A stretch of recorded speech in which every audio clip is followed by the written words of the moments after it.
Ladies and gentlemen, welcome back to The Spoken. This is part 2 of our NFL mock draft segment. I'm your host, Terry Love. To my right here, Mr. Derrick Williams. To my left here, Mr. Lance Twickwell. Now let's start back from Miami. You didn't finish your segment because you were going off about the first round bust. Yeah, first round bust. Ryan Tannehill, in your opinion. Yeah, Ryan Tannehill, Ryan Leaf, all about the same thing. So who do you pick, Miami? Miami.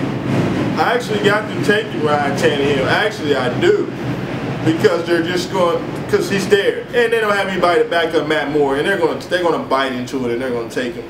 Don't do it. So they're going to use their first round pick for a backup quarterback.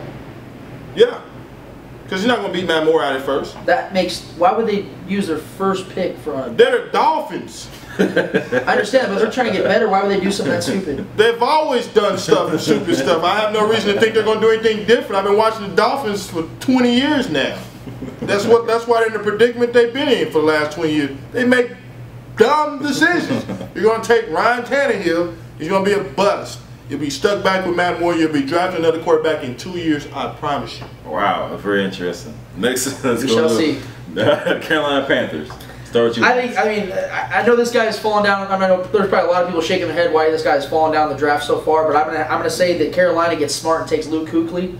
I think this guy. He is so talented, it's insane. This guy, and he's so smart. He's great on the court. He's great on the field.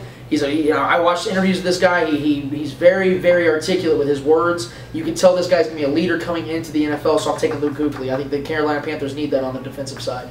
Panthers. What's the kid out of South Carolina? The wide receiver. I can't think of the kid's name out of, but that's who they need, because as good as Cam Newton is, he needs a playmaker. Right. Stevie Smith's getting up there. Right. He's getting up there. And he needs a guy like Stafford has with him in Detroit. Because I think that Cam is going to really be one of the great players in this league's history. Yep. And I think he has all the tools that he needs as far as himself. But he needs a playmaker. If he gets a big receiver, and I'm going to get that name of that kid, and I apologize for not having his name. Should they take? Let me ask you a question. But they need a playmaker receiver. Should they go for Michael Floyd if in fact he drops down there? Yeah, let's say Michael Floyd doesn't go in the first couple picks, which I don't think he will. I just think the guy in South Carolina will be a better fit. He's big, strong, and physical, and in that division, I think he'd be perfect for Cam. I'm going to get that name of that kid. So they shouldn't just take wide receiver. They should just take him. If he's the only one. He fits better in what they do, the scheme of things, and the way their offense is built. Okay. Because he's better. Malcolm Floyd's weakness is he can't block down the field. Right. He's terrible at blocking wide receiver, and the kid at South Carolina blocks superbly down the field. Okay. Better fit. Now we're going AFC East. Who's that? I'd be the Buffalo Bills. Bills, yeah. Who's Buffalo. Who do you think? What did I have? 10 pick. Number 10. No, Riley Reef, the offensive tackle. It's a tongue twist. It's a tongue twister. Yeah, that's who they should take. They need help on the offensive line. And when the season went on, their offensive line broke down. Right. The whole team was broke down. And quarterback was running for his life after the first 6 games. Sounds familiar, huh, Chiefs fans? Yeah, sounds very familiar. Hopefully Eric Winston and solved that problem. Right. Well, I'm going to disagree. I think the Buffalo Bills have some serious injury-prone defensive backs currently. I think the guys, when they do play, they're very effective. I think they were one of the top teams in interceptions last year for a while. But I think that those guys they're not very consistent. I think that they can get interceptions, but they also give up a lot of yards. I think the guy that they need to go for, Buffalo, I think they need to go Mark Barron. I think this guy is the dude, the kind of guy that can impact the whole team. They have talked about this guy being the best safety to come out of the draft since Eric Berry. Wow. And if you talk about skill, you're talking about one of the top 10 guys in the entire draft. You're talking about potential, you're talking about one of the top 10 guys in the entire draft. Always makes sense for him to go in the top 10 then. So I think this is the kind of guy that Buffalo is going to need. I know they need offensive line. You're absolutely correct. But I think you can use the second and third rounds to do that. You need to get a safety that has immediate impact, and I think they can do that. Yeah, and another, if he's sitting there too in that division, they need to think about Claiborne out of LSU, because that division, you got some really good receivers in that division. You facing a high-powered New England, you can't never have enough cornerbacks when you're talking about facing Tom Brady. Okay, number 11, the Kansas City Chiefs, the beloved Kansas City Chiefs. Let's start with you, Lance. What do you think? Well, you guys already know who I want the Chiefs to go for, and I'm not joking about this. I think that they should trade up number 7 to go for Ryan Tannehill. I know that Derrick doesn't think he's. In fact, you think he's going to be a bust. That's fine. But the thing is that I think the Chiefs need to take a risk in getting a guy that could be a potential franchise quarterback. I agree. You got to do that. If you look at the entire league, the teams that are consistently successful and in contention, barring the Saints, who had Drew Brees, the greatest free agent pickup ever, besides maybe Peyton Manning this season, the team drafted their quarterback. They rose him up, and he became the guy for their team. I don't see why the Chiefs should do it any differently. Chiefs, you need to go and trade up, go to Jacksonville, ask them for whatever you think is fair. Go and trade to 7, take Ryan Tannehill. If that doesn't happen, which I don't think is going to happen, I don't think the Chiefs are going to do it. I think they're going to sit on their hands and be conservative like always and whatever. I think they're going to go David DeCastro, the guard from Stanford. This guy showed you that he can take care of a star quarterback in Andrew Luck. I think he can take care of an overrated quarterback in Matt Castle. So I think this guy is a good. I think he's a good fit for the Chiefs. I think that getting a guard would be fine. It's safe, but I think that Tannehill would be the better choice. I'm gonna have to rewind that. What'd you say about Matt Castle? Overrated quarterback. Get that on repeat. Let's go with you. I got a few things, and let's hear me out. I guarantee you that Matt Castle will make the Pro Bowl this year. Good Lord. I'm sorry. Trent Richardson. If he's starting. If he's starting. Because I got the Chiefs. If he starts the whole season, he should make the Pro Bowl. I don't care if it's about the fall. He will be in the Pro Bowl. I need a water break. Chiefs will be 12-4, no less than 11-5. I think they're going to have a big year. I am praying that Trent Richardson is there at number 11.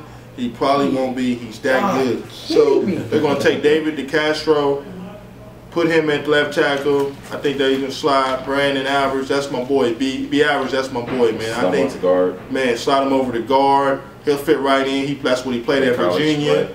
And it'll be easy transition. And I think the Chiefs will probably be one of the top 3 offensive lines in football. Awesome. Wow. You love yourself some Castle, don't you? That's very interesting. Castle, hey, could we do better? Yeah. Is that all we got? Yeah. Well, Gordon Hughes is a Pro Bowler. Gordon Hughes is a Pro Bowler. Well, 2 years ago he was a Pro Bowler. He threw 27. By default, because Brady didn't go. He threw 27 touchdowns. That was 4 less than the great Peyton Manning. That's very true. You know what schedule we had? The easiest in football. Look at his numbers against good defenses. Still go out and play. Look, the Patriots are going to have the easiest schedule this year. Brady's going to score 48 touchdowns. Does that take away Brady's mistake? Brady is a proven quarterback, though, in clutch situations. Matt Castle? But Matt Castle's won 11 games as a starter, and he's won 10 games as a starter. He was on a team that won 11 games. He was the quarterback of the team. Yeah, he barely threw 3,000 yards. When? 2010? For the Chiefs? Yes, he barely threw 3,000 yards. He threw them, though, didn't he? Okay, he had the easy. All right, you look at it. Did he throw him? We're going to go into Castle debate now. We're going off topic here. No, absolutely. All right. Top 5 picks for the Chiefs. If you can have your way, excluding Andrew Luck, and of course excluding Robert Griffin III, RG3. Who would you pick? If I could have him my way? Have your way. Without those two. Without those two. Kirkpatrick, Justin Blackman, Trent Richardson, obviously. Right. David DeCastro, and man. Still no quarterback yet, I see. Best player available, I guess. The best quarterback, other than the top 2, Kelly Moore. And I don't see him on your list. Very interesting. Yours. You can't see my list. I can see it fine. I can see it just fine. Anyway, my number 1 pick is Ryan Tannehill. I'm going to keep preaching it. Right. I'm very confident this kid is going to be a guy that's going to give you everything he has. This is the same guy who said Tebow's a great quarterback. Don't bite into that. Don't put those words in my mouth. I never said Tebow was a great quarterback. Never said that. I said he got the job done. Thank you. Ryan Hill is number 1. Number 2, I think Fletcher Cox is a guy the Chiefs have to look for. I think that's a guy, defensive tackle, massive person. He has a Warren Sapp kind of thing about him. He can get through that offensive line. He moves forward. He doesn't just stop the run. That's a guy that you would definitely have to look for. Where's he out of? Memphis?